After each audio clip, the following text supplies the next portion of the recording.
Hope everyone is excited for a great conference coming up.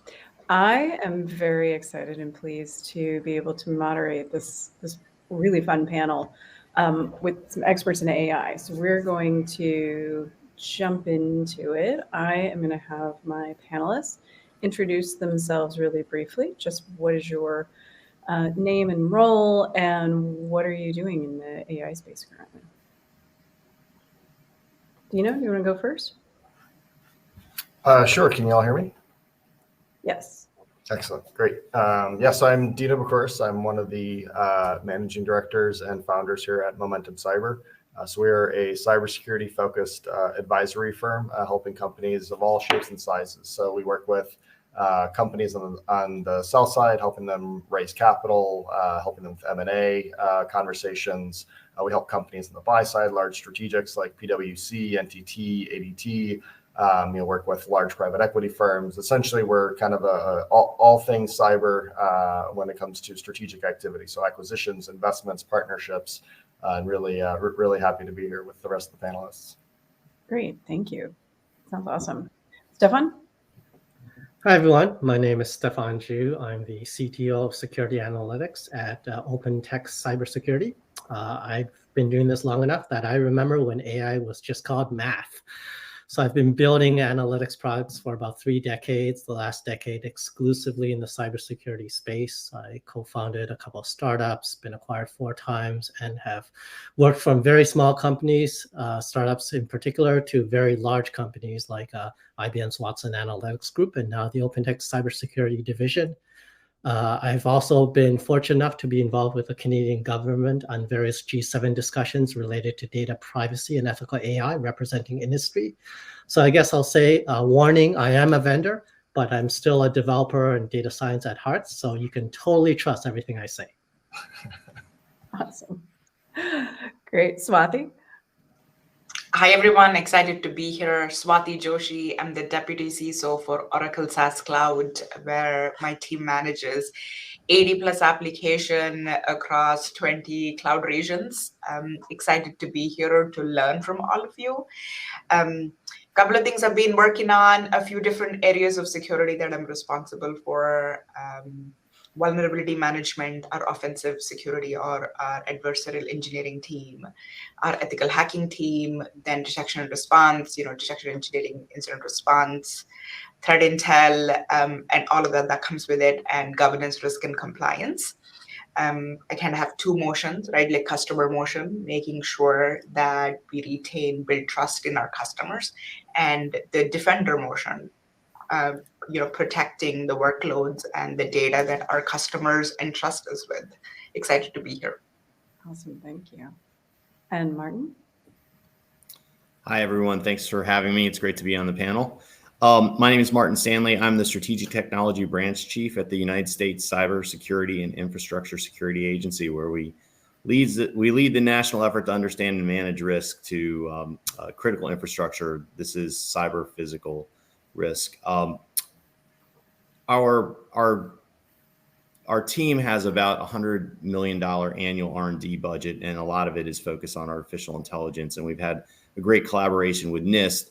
And so right now I'm focused on working with NIST to promote adoption of the artificial intelligence risk management framework, which I think we'll talk a little bit about, and I think a lot of people are aware of and have some questions about. So looking forward to talking about cyber and artificial intelligence today. Thank you. Great, thank you. So why don't we jump in and start talking just a little bit about the state of the industry. As Stefan pointed out, AI is not necessarily new, but there's a lot of new hype going on. So Dino, maybe you can give us a little bit of an overview of the market from a strategic activity and private financing perspective, and maybe a little bit about what's happening in the M&A space. Yeah, sure. I'd be happy to. So when you look at the market, I'd say overall, when you look at cybersecurity, we've got about 13 billion so far year to date in M&A and about $7 billion in financing. So about $20 billion of capital has gone in this year. Now, they may sound like a lot, but surprisingly, that's actually down significantly from 2021 and even down from 2022, which we all know was a pretty tough year. But I would argue that it's probably more in line with what we saw in terms of cyber activity, pre-pandemic levels. On the bright side, we're seeing the public markets rebounding nicely, especially as it relates to kind of high growth cyber. Those stocks across the board, I'd say about 45 to 50% up for these high growth cyber companies. So, fingers crossed that continues to kind of trickle down in the the private markets.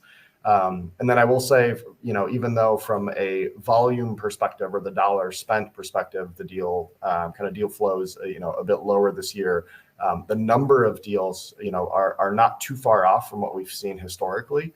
And a lot of that is, the result of companies that maybe are having a tough time raising capital and deciding to exit a bit sooner. I'd call those more opportunistic deals. We've seen, a couple of those, high big ticket transactions occur. We've seen, a lot of active interest from private equity in the space. So if you look at the top 10 deals year to date, actually the top 5 are private equity acquirers, which historically, I'd say 10 years ago, that would not be the case. Even 5 years ago, that would not be the case. But, the smart money, if you will, is still chasing cybersecurity, which, makes me pretty confident, that we'll be entering this period of recovery in the market. And then when you look at something that's a bit more AI specific, I will say it's probably worth kind of delineating between a couple ways people use AI security.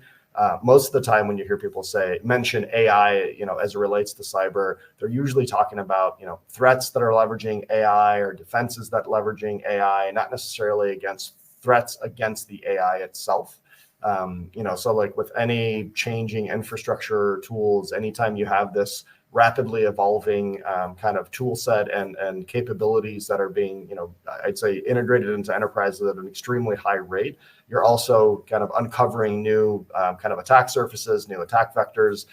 And from that perspective, I do think the market of protecting those, AI threats, if you will, we're still fairly early. It's probably too early to identify any meaningful M&A threats in the space, as most of the capital that we're seeing going into that market is coming in the form of investments, right? So you probably are familiar with a lot of the players that are emerging out there. I mean, you look at Calypso and Hidden Layer and MindGuard and Cranium.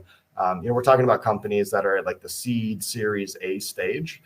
And if you looked at the overall funding for companies that are, specifically geared towards protecting against AI, you could probably measure that in the hundreds of millions and not necessarily in the billions, which I think we'll get there.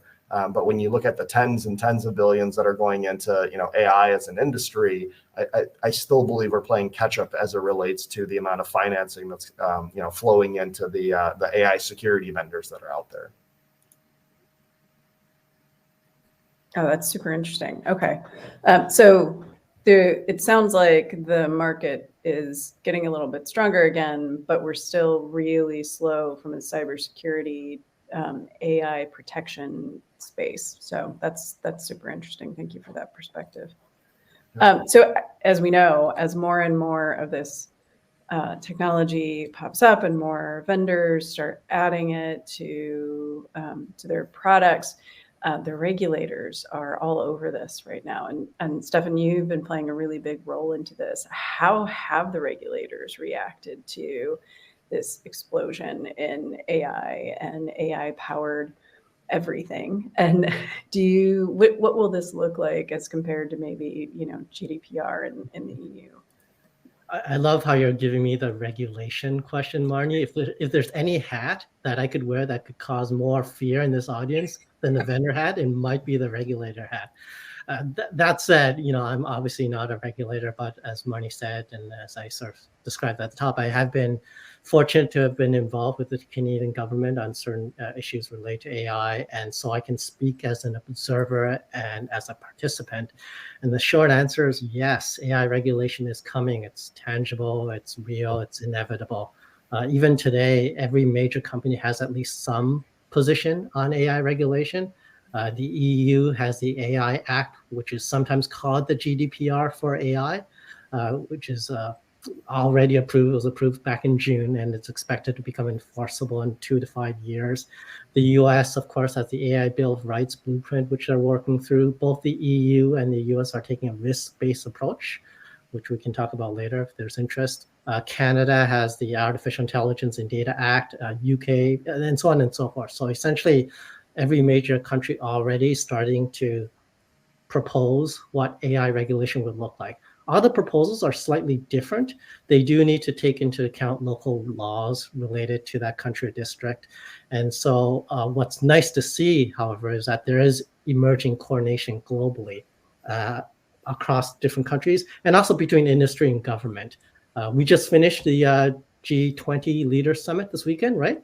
And you may have read that all the member nations all reaffirmed their commitment to the G20 AI principles from 2019. So that's really good. They also basically wanted to sort of reinforce their commitment to maximize the benefits from AI, but also minimize the risks. So there's coordination at that level. Also, with the G7 member countries, in May of this year, they did announce that they will be working together to create an international code of conduct for AI with a specific focus on generative AI. So the Gen AI, the large language models, that's all a buzz this year. That is going to be the specific focus of the Hiroshima AI process. And of course, July of this year, Biden announced 8 voluntary commitments from large AI companies. So that's the industry collaboration, and all in support of AI safety, security, and trust. So in general, I guess I'll summarize that every proposal is slightly different, but in general, most are taking a risk-based approach. Most are requiring that high-risk AI applications provide safety. In other words, they need to be able to sort of pre-declare or identify how this technology might be used maliciously. Fairness, so that's where conversations around appropriate and unbiased data come in.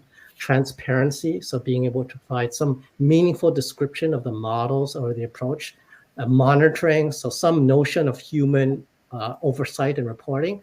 And robustness, so that's where AI safety and AI pen testers come in. Some, but not all, have a financial penalty, just like how GDPR did for non-compliance.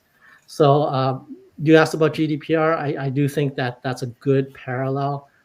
Once enforceable, AI regulation will be something we all need to pay attention to, whether you're building an AI solution or selecting an AI solution. So the timeline is within the next 2 to 5 years. So don't shoot the messenger. I'm just an observer, but that is something that we all have to start pay attention to. Yeah, that's really interesting. And thanks for the list of the general principles. I think that's a really important thing to keep in mind because we're all going to have to get there. And it sounds like we may have more or less time depending on the country and what we're doing. So along those lines, I think what most people like to know is, how do I get there? So Martin, I'm guessing that the NIST AI risk framework probably has at least some guidance and some ideas on how to do that. Can you talk to us a little bit about that? Sure, thanks. Well, I think both Dino and Stefan brought up a couple of really good points. Whether it's the EU AI Act or it's the NIST AI RMF, and they're two different things. One's a regulatory framework, and the risk management framework is just that, a risk management framework. All of the various characteristics that we're concerned with are represented. Sometimes they're used different terms, and sometimes there's different, different organizations of those terms. But the bottom line is there's an expectation, I think, that everybody has universally that these systems are going to behave in accordance with human norms. And so that's what you see, represented in various ways in how the risks are presented. I also think Dino brought up a really good point about thinking about AI and cybersecurity from 3 perspectives. The one is, are you talking about AI for cybersecurity? Because in that case, you're applying AI into your cybersecurity to improve your ability to perform your cybersecurity tasks. The flip side of this is I think more complex, which is cybersecurity for artificial intelligence and more broadly speaking, security for AI. And we'll talk a little bit about that. And then really the last area is something that Dino touched on, as well as how adversaries can leverage AI, and advance, their activities. The NIST Artificial Intelligence Risk Management Framework, which is essentially what I'm here to talk about, has a couple things for folks to look into, and we won't do a whole brief on it, but at a very high level, it's a socio-technical risk management framework. It's risk-based, as Stefan noted. Pretty much all of these frameworks and approaches are risk-based, and its foundation is the trustworthy characteristics. There are 7 trustworthy characteristics, and I mentioned that they're very similar to the ones that you see in the EU Act. There's actually a crosswalk on the NIST AI website, which you can check out.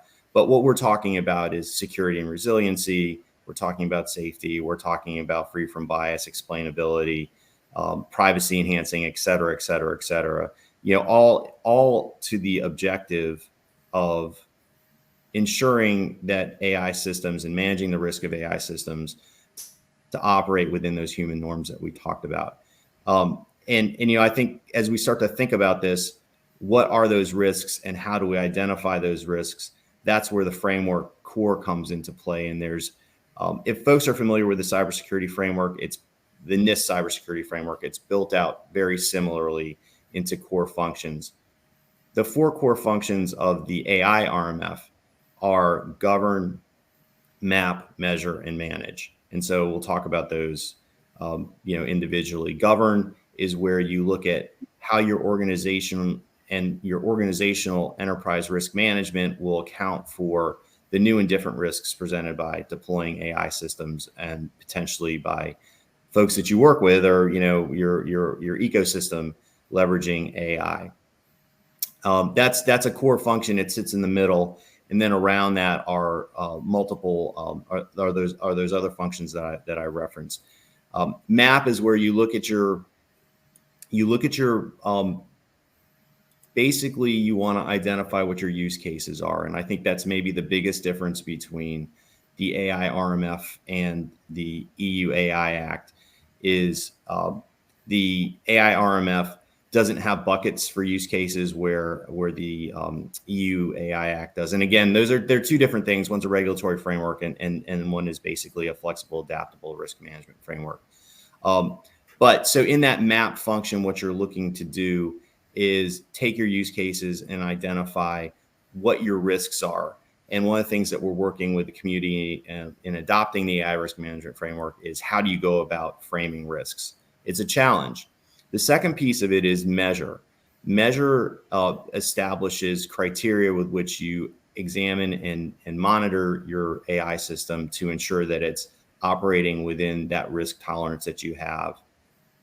And then last is manage, which obviously is the place where you take all that information, you make the right kinds of decisions and adjustments to ensure that your system continues to operate in accordance with what your expectations are. So I'll stop there, Marnie, and throw it back to you. Great, thank you for the overview. I appreciate it. I want to ask Swati. Martin mentioned that there's the how are you protecting against AI versus how are you leveraging AI, and Dino mentioned there's been a lot of investment that is expected to grow in AI security tools.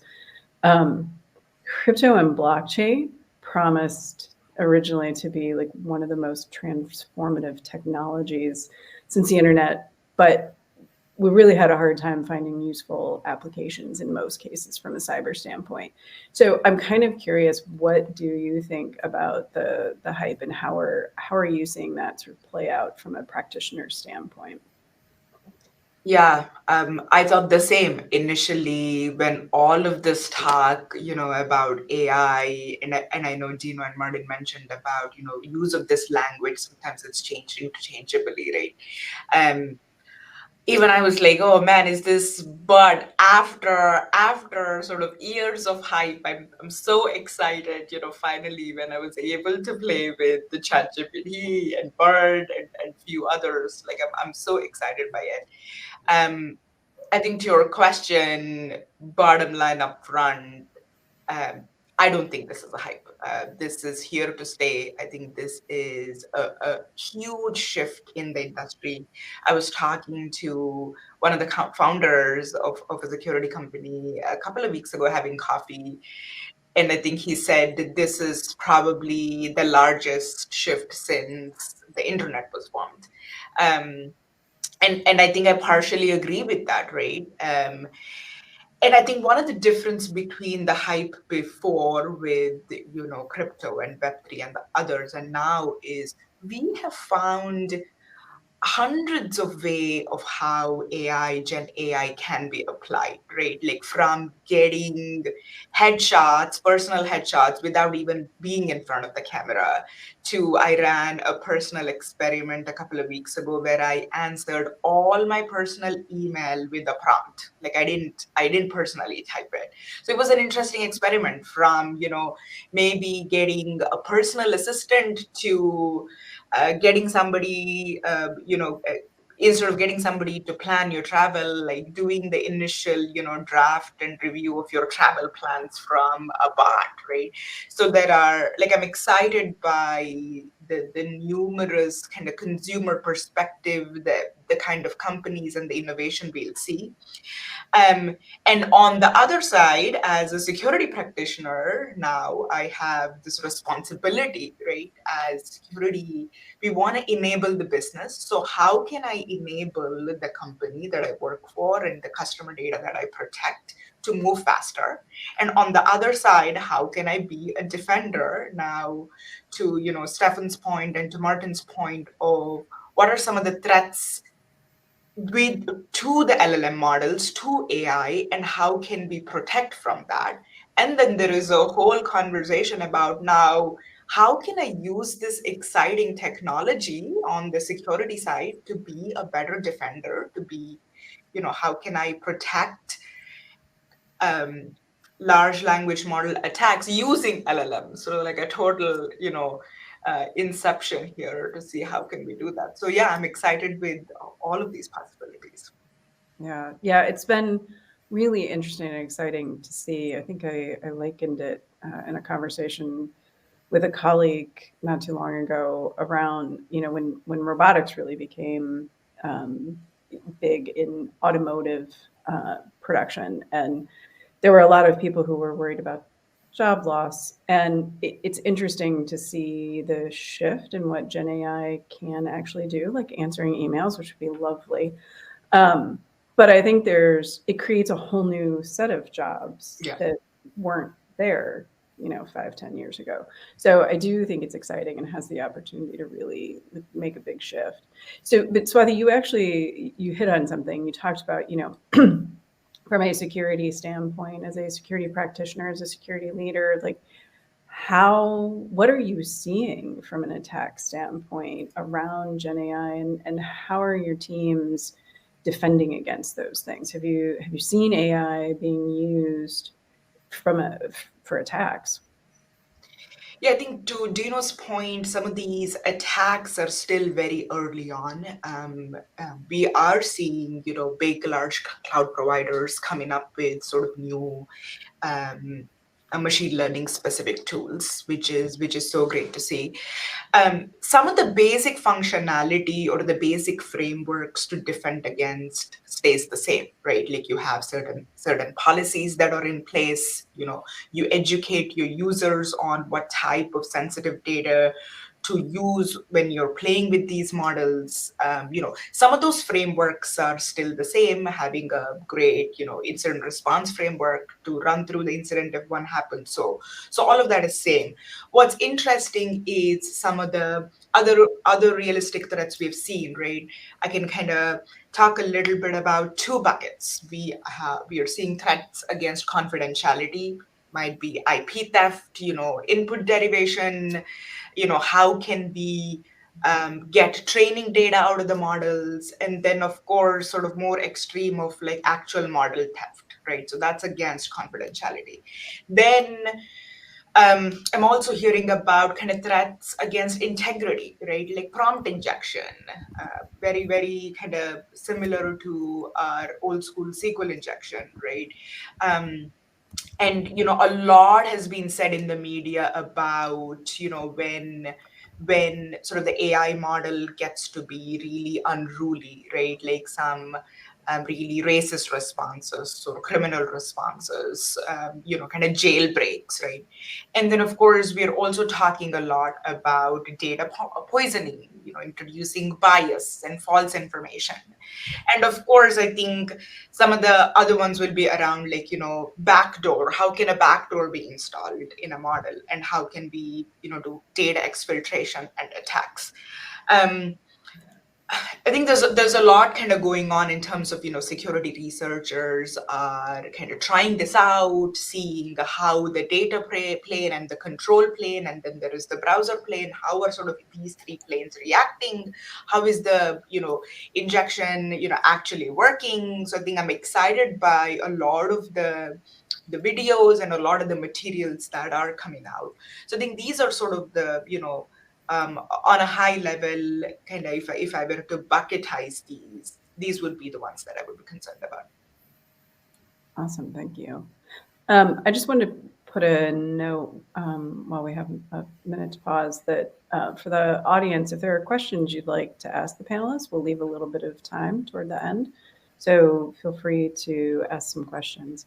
But staying on the attack trend, Martin, what kinds of things is CISA seeing from, are attackers starting to weaponize AI? Sure. So I think this is emerging. Kind of back up, a couple seconds and make a few points on Swati's comments, which I think were spot on. So I think, first of all, the way that we interact with data is going to change based on large language models across the board. And so it's so compelling that we can't, as security professionals, say, well, we're just not going to use that, or we're not going to allow it because we'll just, proliferate shadow IT. So, just starting there, this is something that really requires security teams to think through, and organizations more generally to think through how they're going to adopt these technologies in a way that promotes their mission space. And if you're not adopting it, chances are a partner or stakeholder or someone else is. So it's just going to happen. So that's the first bit. And there actually has been a lot of work. The work on the AI risk management framework goes back to 2018. So there definitely are resources out there and approaches that we can use to leverage. The idea of mapping AI threats to cybersecurity, traditional cybersecurity tracks, confidentiality, integrity, availability works. It works up to a point. And I think that's another thing that we have to think about in the use cases, is being really comprehensive in talking with stakeholders, folks that are involved with the systems, to understand what ways that the systems could be compromised to impact people beyond just what we traditionally think of as information security, to be to use a precise term. There's a number of folks out there that and we don't promote anybody at CISA, so I won't provide any specific names, but there are a number of folks out there that are working on developing incident reporting databases and of course, attack kinds of approaches to understand and look at different kinds of techniques. At NIST, what we're doing as a result of a direction from the White House is running a public working group, which everyone can participate in. It seems like everybody is, because there's thousands of folks participating in this public working group to develop a generative AI RMF profile, which is just like a cybersecurity framework profile, but for AI risks based on the AI risk management framework.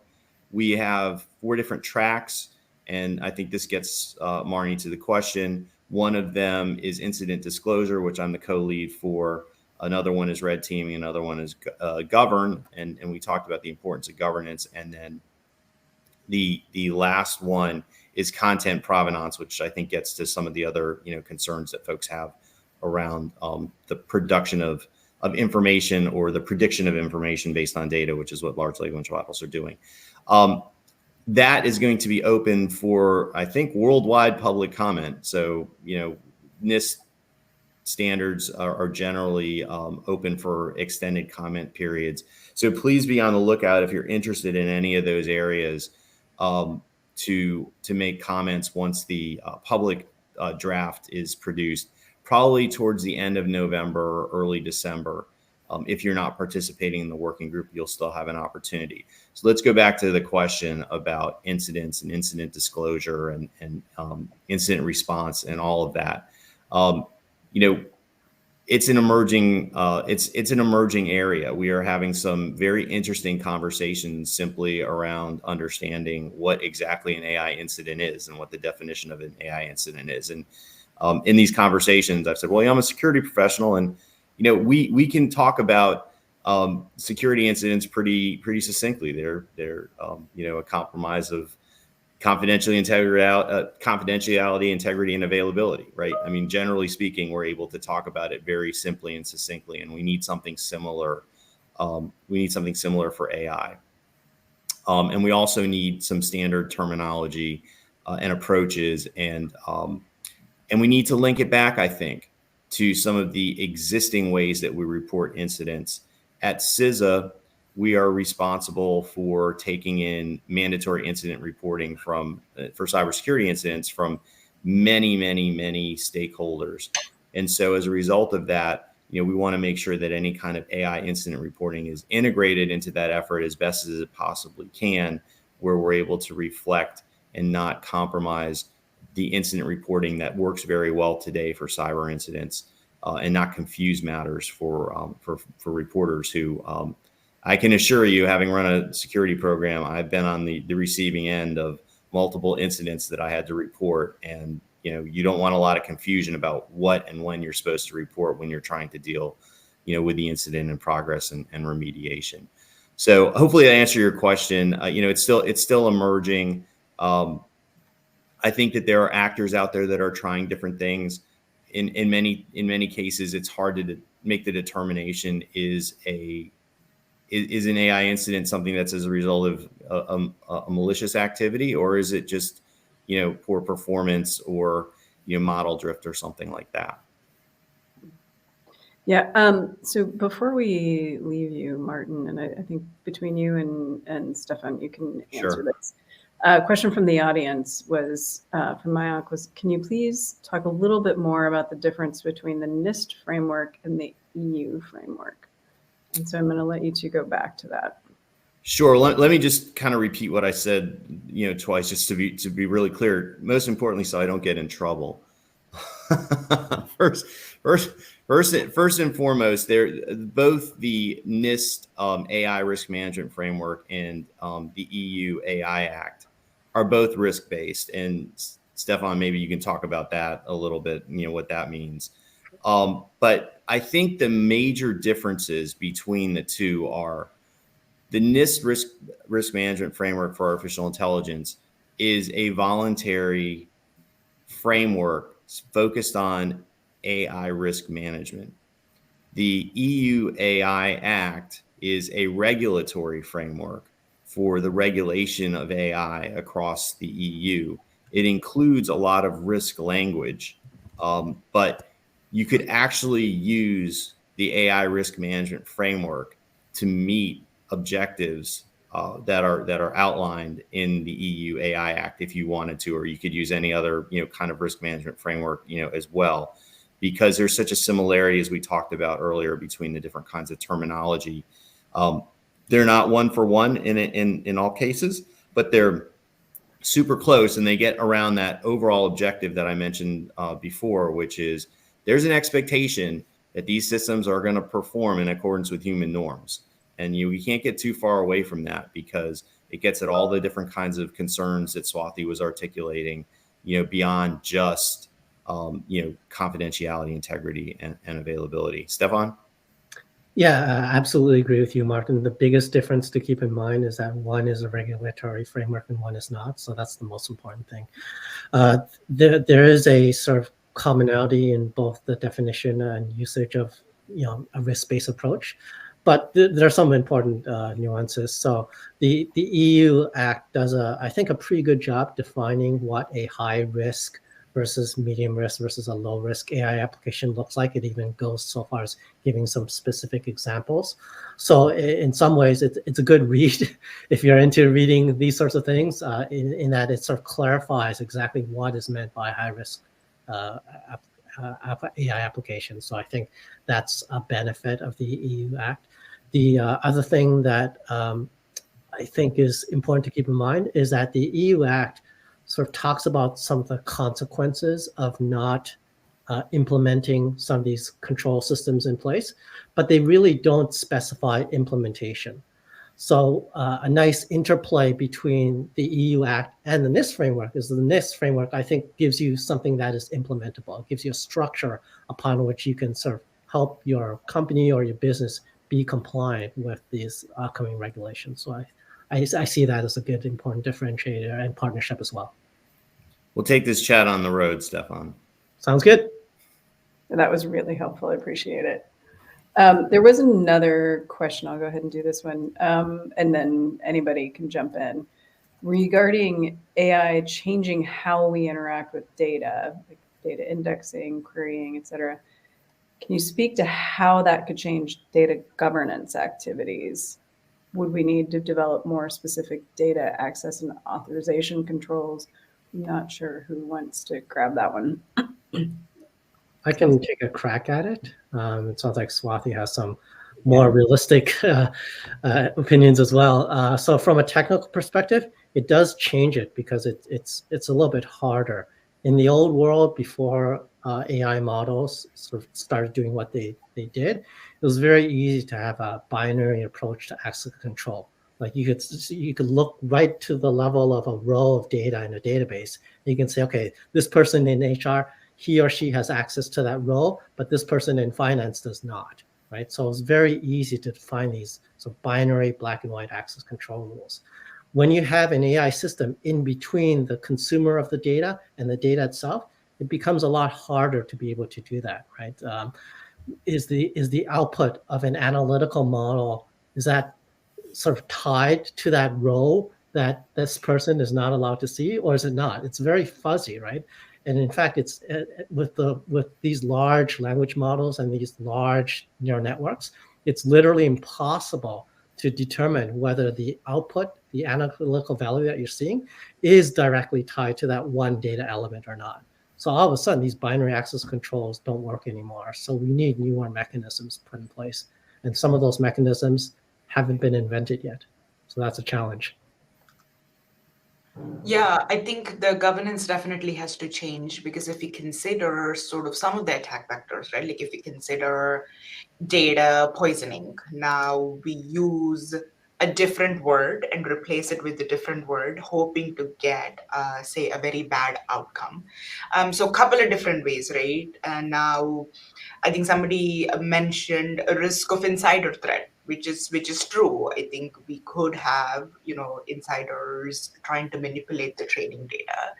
And generally, when compared to the other attack vectors too, right? Like there is always a possibility of an insider threat, and of course there is external exposure as well. One thing that I will say that the number of transactions, that the amount of time this needs to happen to considerably change the model, it's many number of times. So as a defender, one can argue that it does give you a lot of chances to help and prevent, right? Like it has to happen over and over again for the model to like truly turn. I think one kind of overhyped area, maybe, data leakage through third parties. It's, you enter the information in, it changes the model, and then the attacker tries to extract it. As we can see, it's a multi-step process. I'm not saying it may not happen or impossible, right? But if you kind of compare to the normal cloud world of like, hey, here is a stepping stone attack, right? Like say some attackers will use one company, use the data to go after, say, some other enterprises. We can sort of apply that similar sort of attack graph model to here to say, yeah, this could be potentially a stepping stone attack where you poison the model and then the attacker uses that to leverage information from other companies. Interesting. Yeah, I think it's going to get really complex. Good. Thank you. So I do have a couple other questions around the vendor space. I'm sure you've heard that, like, we go to different conferences and we all have our trigger words and our bingo sheets. And literally almost every company is now saying that they are an AI company, or that they've incorporated AI into their products, including cybersecurity companies. So, Stefan, I'll ask you, how can people like Swati and me like cut through the noise and understand what is actually real useful AI and what is just sort of smoke and mirrors? As a vendor, I officially apologize for all these snake oil out there. It's terrible out there. Like I've seen vendors claim things like 0% false positives, which is not a thing. They use technical terms like recursive Bayesian estimation incorrectly, or they'll claim AI when all they have are like line charts. And nowadays there's such an over focus on the hype around LLMs and Gen AI. I can understand the confusion and the noise out there for sure. Quite frankly, your best bet is still to do a POC. I mean, obviously do your research. Try your best to ignore the buzzwords. Focus on your use case. Right? Do not underestimate how important it is to sort of understand the problem you're trying to solve. Don't just buy something because it has an LLM, right? If all you have is a hammer, everything looks like a nail, and sometimes you need to screw something in place. So buy something because it solves a use case and brings your users or company quantifiable value. Find solutions that match your use case, and don't pay too much attention initially to the technology underneath it. And then reject the obvious snake oil. So vendors that do claim things like 0 false positives, which is one of my trigger words, or focuses exclusively on buzzwords, then that's obviously something that is suspect. If you do have access to a data science team or a VP of analytics, or someone that has some sort of quantitative background, feel free to leverage them as a secondary fact checker, if you will, to do some separation of the wheat from the chaff. But don't ignore the POC step. The nature of most, if not all, AI systems is that it can look really great in a demo on top of demo data, but then the true test, if it can sort of hit your use case with your data in your environment. So most AI systems, including LLMs, there's some sort of learning component, either machine learning or some fine-tuning or responding to the data. And so there's a model or several hundred models that are essentially adapting themselves to leverage data inside your environment. So that's why it's so important to do a POC on your data in your environment to see if it actually works for you. So work with the vendor, agree on meaningful success metrics is my other tip, and try it out. So don't get pressured into adopting fancy statistical success metrics like F1 or precision recall. You need meaningful metrics that make sense to you and your environment and your use case. A good question to ask yourself if you're not sure what metrics might make sense is, what would you like to report up to your board every quarter? Whether it's response time or number of incidences captured or incidences missed, like whatever that you would use to describe the success of your analytical solution, those are good metrics to roll into your POC. So hopefully with that in hand, we'll be able to sort of live another year and 90% of the snake oil will disappear. Of course, they'll just come back in a different company name.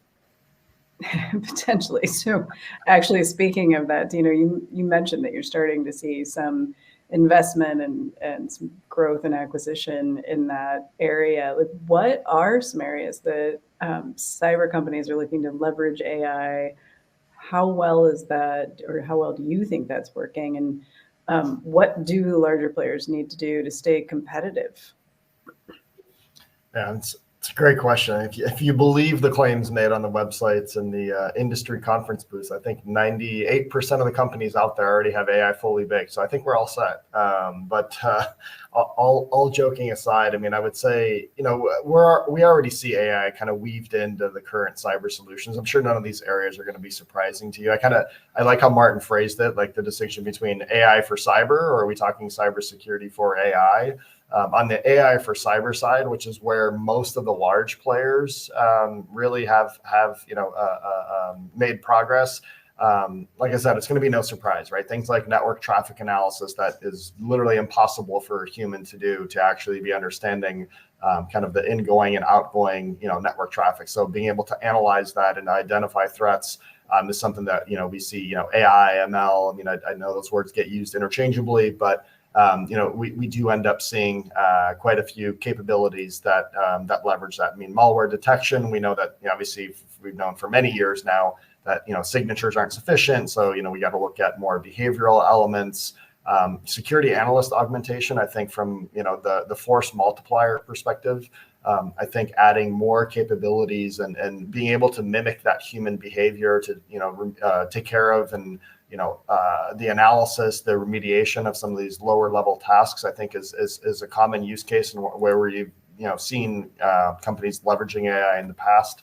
AI-based threat mitigation, right? That's where I think you really get into some of the predictive capabilities of AI to, prioritize not only, what could be used to attack, but, maybe looking at the data that's out in the wild to say, well, what is most likely to be used to be attacked, right? Factoring in some of these predictions into the way that we're prioritizing our defenses. I think that's another area that we've seen pretty good usage of AI tools on the cyber side.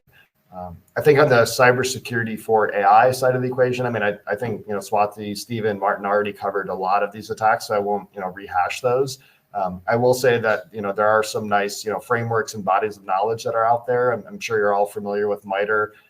They released their Atlas framework, so their, adversarial threat landscape for AI systems, which is really a knowledge base of adversary tactics, techniques, case studies, really learning about the various types of attacks that you might be seeing. I'm sure those types of attacks and those types of I guess attack vectors are where we expect to see investments on the defensive side as well. So when it comes to innovation, I mean, most of those areas on that map, either are addressed with today's solutions, maybe repurposed, or will just require entirely new investments and entirely new companies. And I think that's where you'll see quite a bit of, capital flowing in for new startups, and then also the larger players that maybe have a foothold in one of those areas. I would expect that they're going to be innovating and kind of matching what that, kind of a attack web looks like.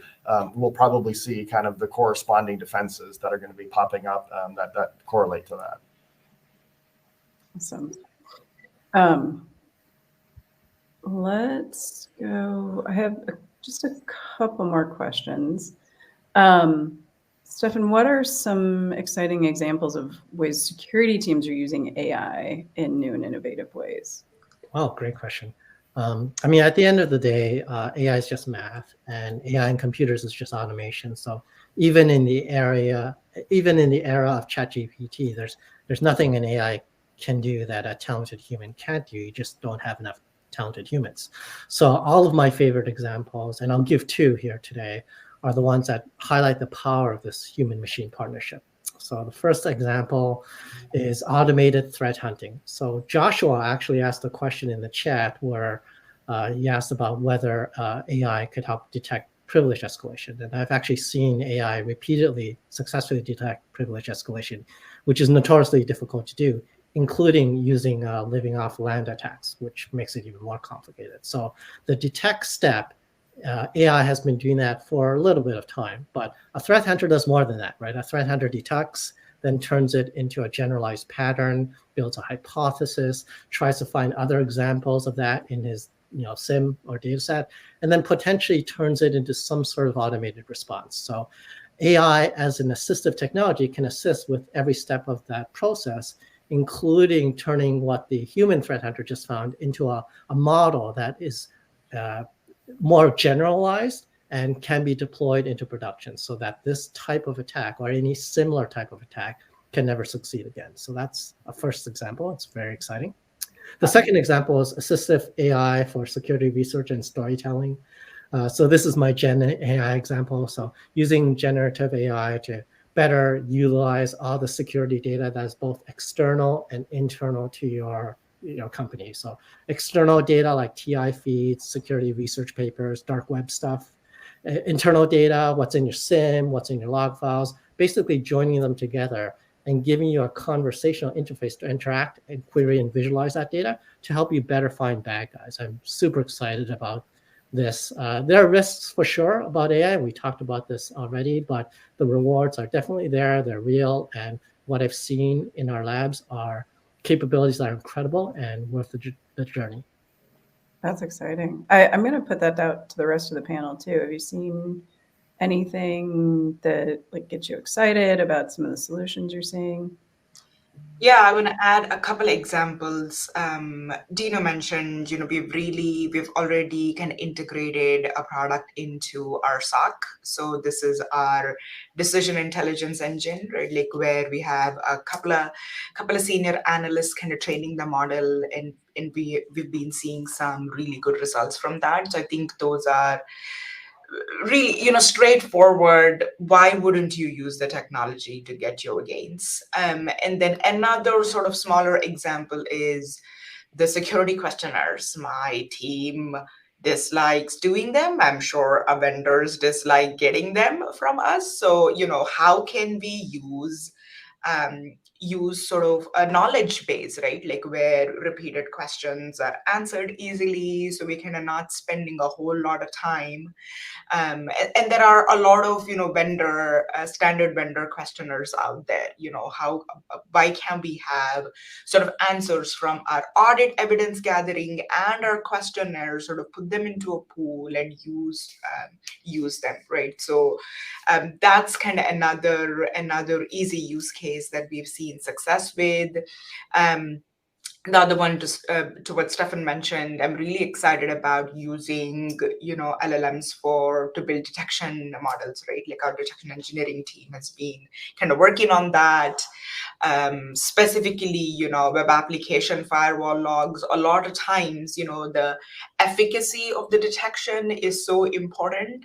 Everything looks bad, and trying to figure out what is that, anomalous event within everything that looks bad. I think that's where to increase the efficacy of the detection, where I think we can specifically use this. And then the other one that I'm still learning on and we haven't really implemented is the prompt vulnerability scanners, so which use kind of LLMs and data to figure out what's the vulnerability within your software development lifecycle. So kind of the next SAST, if you will, DAST. So I'm excited about that. I'm still learning. There are a couple of them that are open source and available. So yeah. Very fun. Anyone else? There's a lot going on, Swati. That's awesome. Yes. So actually, Swati, you mentioned open source. There's a question in the chat about could somebody address the use of open source code and the license attribution of that use within the confines of AI? Is it open source code and what? License? License attribution. Is that maybe we can get some clarification in the chat in the context of open source large language models? I don't know if that's what the reference is to, or just open source code in general. Yeah, I wasn't sure about that either. Manuel, if you are still here and would like to clarify, that would be great. In the meantime, Swati, I wanted to ask you, based on all of these things that are happening, has AI caused you to rethink or shift how you're doing your, cybersecurity risk management with respect to AI? Yeah, I've been thinking about this kind of question a little bit, and I think Stefan used, which rightfully, I'm really a fan of like no buzzwords. So if we really go back to like the fundamental, like let's say first principle approach to security team building and security program building, some of those still don't change, right? Like, for example, like prompt injection, we have dealt with this with SQL injection. Of course, things are getting more complex, right? Like the interdependency of the system, it's getting more complex. So that's there. The other thing also, I think the recovery from an incident is getting really expensive. So I think my hope is, as an industry, we kind of move towards more this, preventative sort of approach to security versus like more block and tackle all the time, trying to be on the defense side of things, right? And I think that's only going to change, right? Like there is a whole lot of conversation in the industry about storage and compute and, how that's gonna affect sort of, or use and affect these large language models. And similar, right? Like the cost of recovery is going high. The sort of the economic landscape, it's slowly improving. So the budgets for security are tighter or are getting into a more kind of flat situation. So with all of that in mind, I think it needs to shift. I'm definitely thinking about sort of those shifts, and at the same time kind of stay close to the first principles of security to say, no buzzwords, and we want to do this right. Yeah. It is interesting every time there's a big shift like this, or something becomes very exciting and front and center from a media standpoint. There's a lot of talk of, now we have to change all of how we do everything, and it's like, well, in some cases there's still just the basics that you have to do. It doesn't necessarily change everything, but you do have to take into consideration how your business works and what the risks are from your business standpoint. So we have just a couple minutes left, and I want to ask each of you one more question, but I'm going to give you a choice. Either one soundbite on what you think everybody should know about AI, or tell us about a personal project that you're doing with AI. So, who wants to go first? And then I'll go around. Stefan, you unmuted first. All right. So my final thought for the audience is that there's a lot of fear going on right now, whether AI is going to sort of take over my job and so on. And someone, I think you, Marnie, sort of brought up robotics earlier. And I actually, in thinking about it, that's actually a really good analogy, because robotics was invented in the research labs quite a long time ago, right? It was essentially the focus of universities for about 30 years, and there's a lot of success. But what they didn't show you were all the cases in which robotics sort of failed. The system wasn't good enough to be deployed in industry.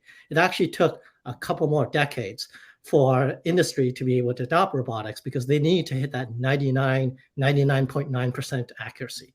And the same thing is actually happening right now with Gen AI. Gen AI and large language models, they are brand new, right? So you see some of these demos and they look fantastic in the demo. What you're not seeing are the 9 times out of 10 in which the large language model gave a hallucination or gave a completely inappropriate response. And so keep that in mind. This is early stuff. It's going to take a little bit of time for things to harden, but at the end of the day, I am much more positive and excited about AI fueling that human-machine partnership than AI sort of taking over the world. Awesome. Thank you for that. Martin? Sure. So I think as we've talked about and touched on, cybersecurity is going to be fundamental to the deployment of AI successfully. And so all the folks that are participating in this conference are going to be critical in making that work. And I think one of the interesting things that I found about working on cyber and AI together is that there's a great amount of information that's available on AI. It's much different than cyber, where cyber people don't talk about anything, and AI people seem to talk and share everything. So there's an opportunity, I think, to learn a lot about what you need to. The resources are available. And just remember that the better that you can get at picking up skills in those areas, and I'm not talking about necessarily designing algorithms and all that, but just understanding their nature and how they work is going to make you much more valuable, much more important, and a much greater contributor to the future of the deployment of AI. So thanks for the opportunity to chat today, and it's been super pleasant to work with all of you on this panel. Thank you. Dino? Yeah, so I think my comments are maybe more specific to cyber, but similar to Stefan's. I don't believe that AI is going to suddenly put a bunch of people out of work. Not in this arena. One, because I think we continue to have a talent shortage across the board. Two, there's so much more we wish we could do as it relates to cybersecurity in our organizations, that having a force multiplier like this, which makes us 10x more efficient in the SOC, is there will be tasks and there will be jobs and there will be things that we want to repurpose talented individuals to do.